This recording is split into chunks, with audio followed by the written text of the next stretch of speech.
जय सिया राम। महाराज जी से सुनिए दो मूर्ख चेलों की हास्य कथा और अपने आप को धन्य कीजिए। जय सिया राम। एक आदमी के घर आया मेहमान, दोपहर को भोजन करा दिया, शाम को ना कराना चाहे। बड़ा लोभी आदमी। अपने बेटे से बोला कि हम जब मेहमान के पास बैठे हो तो शाम का भोजन पूछने आना क्या बने। बेटा पूछने आया, मेहमान बगल में। शाम को पिताजी भोजन क्या बने, दाल क्या बने, साग का क्या बने। वो आदमी बोला शाम को फिर भोजन, थोड़ी देर पहले तो मेहमान के साथ भोजन किया ही था। है? शाम को फिर भोजन कर, हम कोई राक्षस हैं? मेहमान से पूछ लो। अब मेहमान भोजन करे तो राक्षस। मेहमान ने भी कह दिया कि नहीं नहीं शाम को इच्छा नहीं है।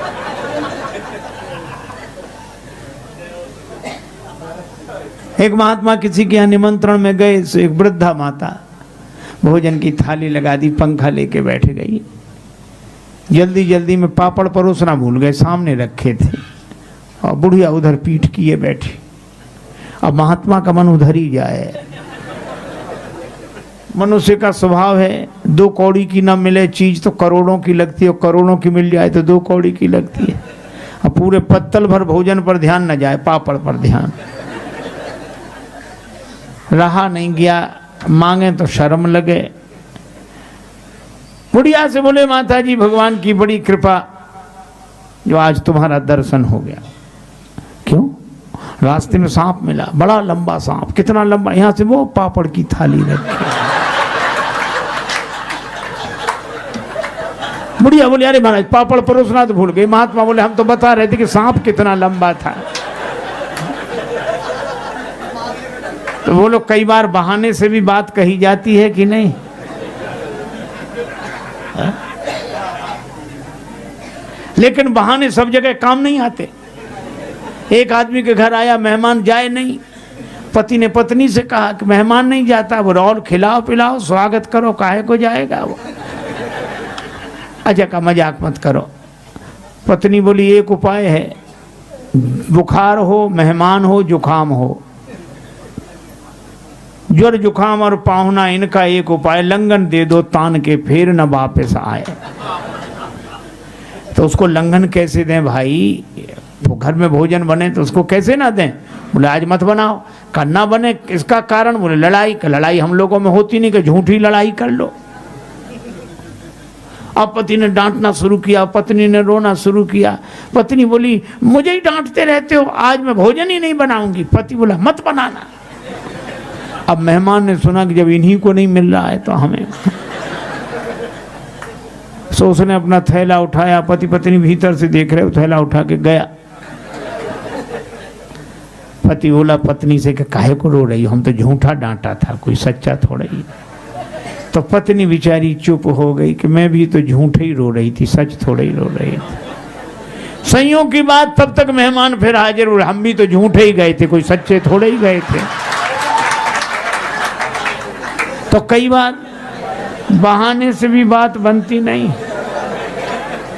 एक सज्जन बोले, प्रताप भानु में इतनी योग्यता थी, फिर भी उसे रावण बनाया। रावण। तो हमने कहा इसमें परेशानी? बोले परेशानी की तो बात ही है, इतना योग्य व्यक्ति और रावण बना। हमने कहा आज भी श्री रामलीला होती है,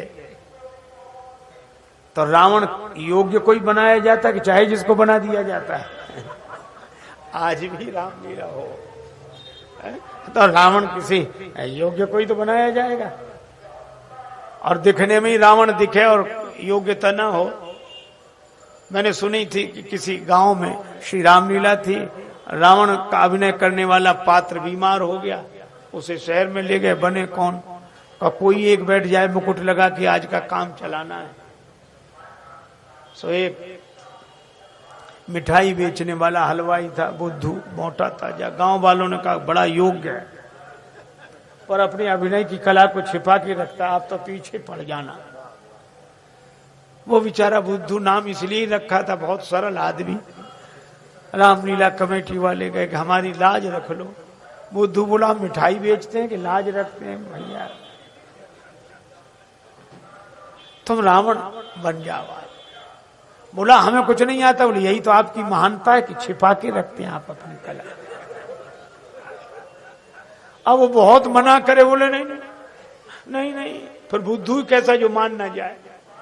बोले तो अच्छा कहना क्या है? बोले कुछ नहीं कहना, आप तो योग्य हो, आप इतना ही कहना कि मैं दशानन हूं, मैं लंकापति हूं, बस। बुद्धू मान गए। दिन भर यही रटे, लोग मिठाई खरीदने आए, मैं लंकापति हूं, मैं दशानन हूं। लोगों का क्या हो गया इस बुद्धू को। रात्रि को जब स्टेज पे मंच में मुकुट लगा के बिठाया बुद्धू, तो उसका शरीर तो ऐसा लगे कि हाँ सचमुच बड़ा। पर लीला मंडली में जो अंगद जी बने थे, विनोदी स्वभाव के, उनको पता था। तो उन्होंने और कोई पाठ तो दिया नहीं, अंगद जी जैसे ही सामने आए तो और तो कुछ कहा नहीं, यही कहा कि बता तेरा क्या नाम है। मूर्ख बता दे बेगी का है तिहारो, नाम पूछो चाहत अंगद, श्री राम को सहाई हो। सो घबरा गया और एक ही सांस में बोल गया मैं लंकापति हूं, मैं दशानन हूं। जाको भय माने राजेश देश देशन के, सोई 10 शीस नहीं करत बड़ाई हो। तो बोलो बाली सुत सत्य सत्य भाखो बैन, नाई सिर तिहारो तलवार ते उड़ाई हो। और जो तलवार दिखाई तो रावण घबरा गया जो बना था, तो कहा कि नाई सिर तिहारो तलवार ते उड़ाई हो। तो घबरा के बोला माफ करो अंगद जी, मारो मत, रावण नहीं गंगा की दुहाई में बुद्धू हलवाई।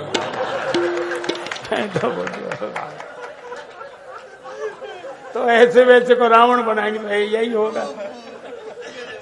आज आप विचार करो, जब आज की रामलीला में जब मनुष्य राम जी का रूप धारण करे, जब मनुष्य राम जी का रूप धारण करे तो भी योग्य रावण चाहिए, और जब स्वयं भगवान ही श्री राम जी ही मनुष्य रूप धारण करें तो कितनी योग्यता चाहिए। इसीलिए मैं कहता हूं कि राम जी का सखा दास सेवक बनने के लिए तो जो योग्यता लगती हो सो लगती हो, पर राम जी का शत्रु बनने के लिए भी कम से कम प्रताप भानु जितने पुण्य चाहिए, प्रताप भानु जितनी योग्यता चाहिए। ये भगवान की इच्छा है, जय विजय उन्हीं के पार्षद हैं। यही तो रावण कुंभकर्ण है, तो भगवान इन्हें अपने में लीन करते हैं। तो ये काल की बात, और इसीलिए प्रताप भानु प्रसंग, और समय पाए पुनि सुन सोई राजा, और आपन अति असमय अनुमानी, फिर समय फिरा तेई खल, समय प्रताप भानु कर जानी, आपन अति असमय अनुमानी। तो कुंभकर्ण ने जो कहा भयउ काल बस वीर। अच्छा एक बात और, किसी ने कहा कि भगवान ने मारीच को देव दुर्लभ गति दे दी, मुनि दुर्लभ गति, मुनि दुर्लभ गति दीन सुजाना। तो मारीच कोई भक्त है, मारीच कोई संत है, चलो मान लो कुंभकर्ण को अपने में लीन कर लिया, रावण को भी अपने में। ये इतनी ऊंचाई भगवान क्यों देते हैं? एक और तो मारते हैं, एक और तो मारते हैं और दूसरी ओर अपना धाम देते हैं, ऊंचाई देते हैं। क्यों? अरे कहा कि इसका सीधा सा अर्थ है, आज भी कोई श्री राम लीला में खलनायक की भूमिका में अभिनय करे तो मंच पे तो उसे बाण ही मारा जाता है, पर जो जितना बढ़िया अभिनय करे पर्दे के पीछे उसे इनाम दिया जाता है कि नहीं? ऐसा थोड़ी कि मंच पे उसे मारे फिर पकड़ के पुलिस में बंद कराएंगे, साहब ये वो याद। तो अभिनय का तो उपहार और इनाम मिलता है, पुरस्कार मिलता है। तो राम जी भी खुश हो जाते हैं, वाह मारीच क्या अभिनय किया है, कुंभकर्ण कमाल कर दिया तुमने, और तुम्हारे कमाल के लिए मैं तुम्हें अपने हृदय। एक गुरुजी ऐसे विलक्षण, उनके 2 चेला बड़े मक्कार दोनों। अब गुरुजी बैठे तखत पर, आसन लगा, तो ऐसे भगवान सामने शालिग्राम जी और पूजा कर रहे थे वो। अब और तो सब सामग्री आ गई, वो तुलसी जी नहीं। तो एक शिष्य से उनका बेटा बगीचे से तुलसी जी उतार लाओ। तो क्या बोला? बोले गुरुजी मैं जानता ही नहीं हूं कैसा होता है तुलसी दल, नहीं तो हम जरूर ले आते, आपकी आज्ञा को मना करने की तो बात ही नहीं, हम तुलसी दल ले आते। पर हम जानते ही नहीं, आज तक नहीं देखा, आपने कभी बताया नहीं। गुरु जी बोले अच्छा तो तुम तुलसी दल नहीं जानते ना। तो दूसरा चेला खड़ा था, वो उससे ज्यादा चालाक था। उसने सोचा कि इसने तो मना कर दिया कि मैं जानता ही नहीं, अब हमको ही जाना पड़ेगा। सो वो अपने गुरु भाई से बोला, क्यों तुम तुलसी नहीं जानते? तो बोला हम नहीं जानते। अरे बोले वही तो होते हैं जो केले की तरह चौड़े चौड़े पत्ते होते हैं, जिसके वो इतने बड़े बड़े पत्ते होते, वही तो है। गुरु जी बोले तो इसका मतलब तुम भी नहीं जानते। गुरु जी हम तो वही चौड़े पत्ते जानते, कहो तो ले आए। गुरु जी ने कहा नहीं, वो तुलसी जी नहीं होती। तब तो सरकार आपको ही कष्ट करना पड़ेगा, हम लोग तो कोई। और गुरु जी ने कहा कि हम आसन पर बैठ गए हैं, हम उठ नहीं सकते, और तुलसी जी के बिना भगवान की पूजा हो नहीं सकती, और तुम लोग तुलसी जी जानते नहीं हो। दोनों बोले हाँ। तो एक काम करो, क्या तुलसी जी को तो नहीं जानते, ला नहीं सकते, तखत तो उठा सकते हो, उठाओ तखत, ले चलो बगीचे में। अब दोनों सोचेंगे इससे तुलसी जी ले आते तो ठीक था। उठाना पड़ा तखत। अब हाँफते करते किसी तरह बगीचे में तुलसी जी, हाँ यहीं रखो, गुरु जी ने बैठे बैठे तुलसी जी उतार, फिर वहीं ले चल। वहां पहुंचने पर गुरु जी ने पूछा कि बेटा तुलसी जी भूलोगे तो नहीं? कान पकड़ के बोले एक जन्म की कौन कहे, 7 जन्म तक नहीं भूलेंगे।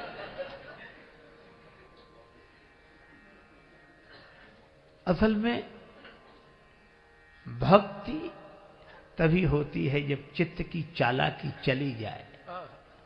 मन क्रम वचन छाड़ी चतुराई, भजत कृपा करी हई रघुराई। एक सज्जन तो मंदिर में गए, मान्यता मानी कि कुछ फायदा हो तो आपका भी हिस्सा रहेगा उसमें कुछ। तो किसी ने कहा कि पहले ही चढ़ा दे।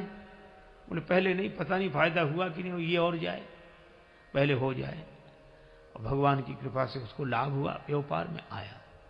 अब सोचने लगा चढ़ाऊं कि न चढ़ाऊं। भगवान की कृपा से हुआ होगा तो फिर होगा नहीं। फिर मन कहे कि इसमें कृपा की क्या बड़ी चांस की बात है ये, तो क्या करें, चढ़ाएं कि न चढ़ाएं, चढ़ाएं कि न चढ़ाएं। फिर सोचा चढ़ाई दे। तो अब सोचने लगा कितना चढ़ाएं। तो उसने एक रेखा खींची ऐसे मंदिर के साथ। बोले मैं तो निर्णय कर नहीं पा रहा हूं प्रभु, मैं तो सब तुम्हारे चरणों में चढ़ाता हूं। जो रेखा के उधर गिरे सो तुम्हारा, इधर गिरे सो हमारा। अब रेखा खूब खींची रहे, फेंकना तो अपने ही हाथ में था। ऐसी चतुराई से फेंका, 2-4 सिक्के उधर गिरे, इधर सब। कहने लगा प्रभु बड़े संतोषी, आपने बहुत थोड़े ही लिए, चलो कोई बात। समेट कर चलने लगा। उसके पीछे उससे भी ज्यादा चालाक आदमी खड़ा था। कहने लगा भगवान मैं इसकी तरह नहीं हूं जो ये रेखा खींचकर तुम्हारे अपने बीच में भेद पैदा करूं। उसने रेखा ही मिटा दी। मैंने भी मान्यता मानी थी, मुझे फायदा हुआ है, मैं सबका सब तुमको चढ़ाता हूं। लोग बोले ये है, लेकिन बोला मैंने सुना है कि आप कहीं ऊपर रहते हो, तो हे ऊपर वाले, मैं पूरा का पूरा पैसा ऊपर तुम्हारे नाम पर फेंकता हूं। जो ऊपर रह जाए सो तुम्हारा, और जो नीचे गिरे सो हमारा। क्या भक्ति हो रही है। इसलिए मैं कहता हूं प्रार्थना को प्राणवान बनाओ, और भाव ही प्रार्थना का प्राण है। हमारी प्रार्थनाएं परंपरा रह गई। परंपरा से प्रार्थना का जन्म होता है, लेकिन उसमें प्राण तो भक्ति भाव का है। इसीलिए सेवा हो तो ऐसी, जैसे गांव के रहने वाले कपड़े का व्यापार करते थे। 9 इकट्ठे होकर गए, नदी पार करनी थी। का एक दूसरे का हाथ पकड़ लो, कोई बह ना जाए। हाथ पकड़ लिया, नदी पार कर गए। कहा कि अब संभाल लो, 9 के 9 हैं कि नहीं, कोई बहा तो नहीं। तो उन्होंने गिनना शुरू किया। जो भी गिने वो अपने को न गिने। 1 2 3 4 5 6 7 8 करके रह जाए। फिर दूसरा गिने, वो भी 8 ही गिने, अपने को न गिने।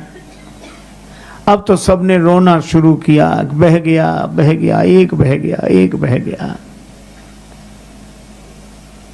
तब तक एक महात्मा निकले, क्यों रो रहे हो? हम लोग 9 आए थे, एक बह गया। अब महात्मा ने देखा कि ये तो 9 के 9 खड़े हैं। महात्मा बोले नहीं, 9वां यहीं है, बाहर नहीं है। तो कैसे फैसला हो? महात्मा बोले गिनो। तो उस व्यक्ति ने गिनना शुरू किया, 1।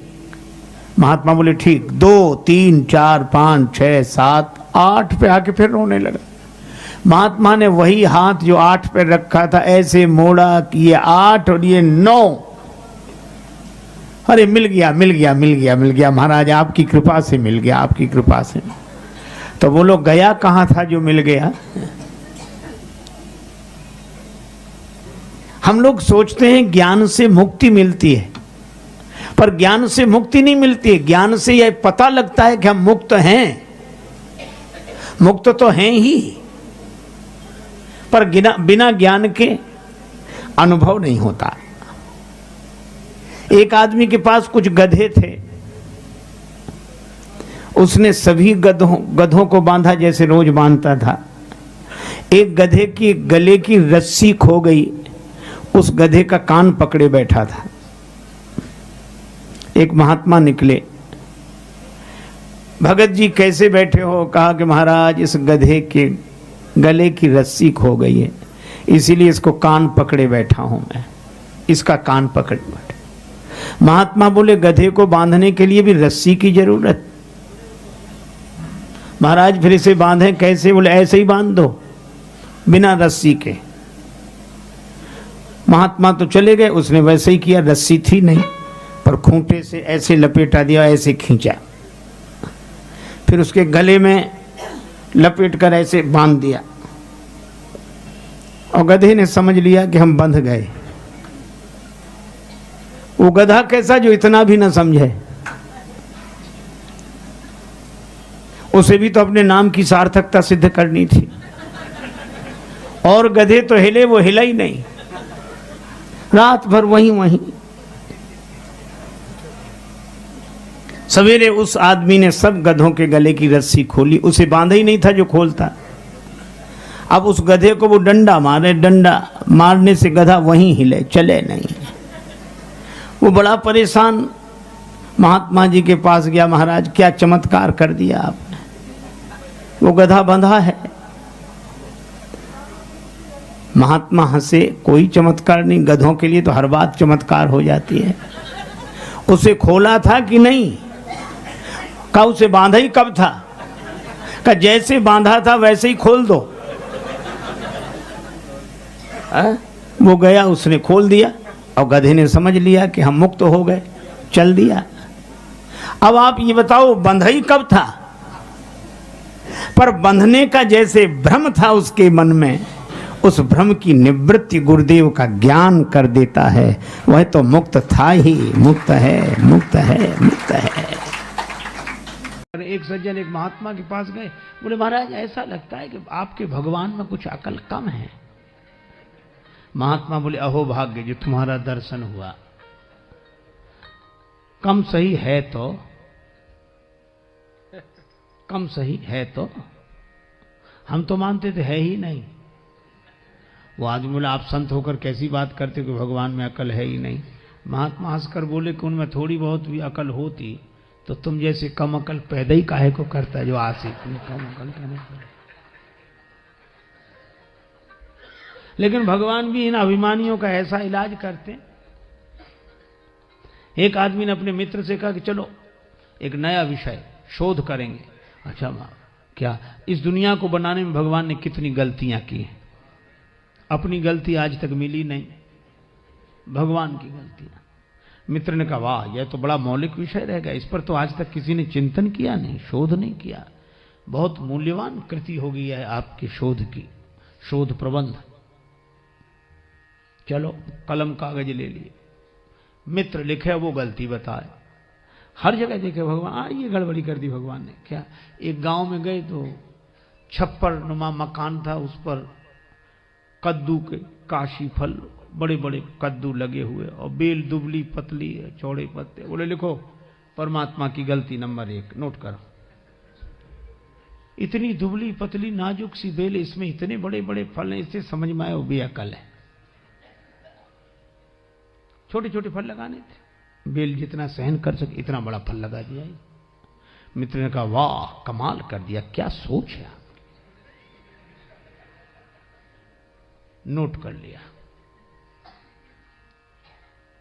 कुछ दिन बाद फिर घूमते हुए निकले से एक बगीचे में पड़े थे आम के पेड़, आराम करने, ऐसे सो गए। ऊपर देखा कच्चे हरे रंग के आम लगे थे। अरे बोले देखो परमात्मा की गलती नंबर दूसरी, इतना बड़ा विशाल वृक्ष और इसमें इतने छोटे छोटे फल हैं, इससे समझ में आया को बेअकल है। देखो मित्र ने कहा वाह यह भी बिल्कुल बिल्कुल। बोले कद्दू जैसे फल लगाता है इसमें, छोटे छोटे फल उसमें लगाता। मित्र ने नोट, अब देख रहे थे ऐसे, भगवान ने भी सोचा कि इसको जरा समझा दें। तब तक ऐसी हवा का झोंका आया, एक आम का फल टूट कर गिरा और उसकी नाक पे, नाक जैसा नाजुक अंग, और आम का कच्चा फल पत्थर जैसा कठोर। और आज के जमाने का आदमी, उससे आम की चोट बर्दाश्त नहीं होती तो खास चोट क्या बर्दाश्त हो सकेगी। इतने में ही तो मूर्छित हो गया वो, गिरा आम। अब मित्र का कलम कागज छूट गया, वो पंखा का हवा करने लगा। बोला डॉक्टर को बुलाएं, वैद्य को बुलाएं, कि हकीम को बुलाएं, कि हवा करते रहें, कि पानी पिलाएं। वो आदमी बोला कुछ मत करो, पहले दोनों गलतियां काट दो, एक भी नहीं है। क्यों? बोले भगवान ने अच्छा किया कि इतने बड़े बड़े फल नहीं लगाए इस पेड़ में, नहीं इतने से फल ने तो अधमरा कर दिया, ऊपर से उतना बड़ा फल गिरता तो मामला ही साफ हो जाता। भगवान मानने को तैयार नहीं भगवान पर। तो अभिमानी से बड़ा कोई अनाथ नहीं होता जो भगवान को न माने। और इसलिए रामचरितमानस में दो अनाथ हैं इस दृष्टि से। विश्वामित्र जी बोले एक हम, दूसरा बाली। और बाली ने भी यही कहा था कि जो कदाच मोहि मारी हैं तो पुण्य हो सनाथ। अभी तक तो मैंने किसी को नाथ माना नहीं, पर राम जी बाण मारेंगे तो मैं सनाथ हो जाऊंगा। सनाथ कैसे हो जाओगे? कहा अगर मैं अपनी मौत मर कर जाऊंगा तो हिसाब किताब हमारा होगा। कोई कहीं अपने ढंग से जाए तो सारा इंतजाम उसे अपना करना पड़ता है, और कोई भेजे तो सारी जिम्मेवारी उसकी, यहां से लेकर वहां तक का इंतजाम भेज तो तुम रहे हो। बाली ने कहा कि जिंदगी भर भगवान को माना नहीं, ऐसे मरूंगा तो अनाथ होकर जाऊंगा, और राम जी बाण मार कर भेजेंगे तो जिम्मेवारी उनकी रहेगी, मैं सनाथ हो जाऊंगा। जो कदाच मोहि मारी हैं तो पुण्य हो सनाथ। और हुआ भी, बाण लगा तो भी कह लिया अवगुण कवन नाथ मोहि मारा। नाथ शब्द से नाता जोड़ा। और विश्वामित्र जी भी रघुनाथ जी को ले गए, जब ताड़का मर गई तब ऋषि निज नाथ ही जिये चीन्ही विद्या निधि कहूं। वीडियो अच्छी लगी हो तो लाइक शेयर और सब्सक्राइब जरूर करें। जय सिया राम।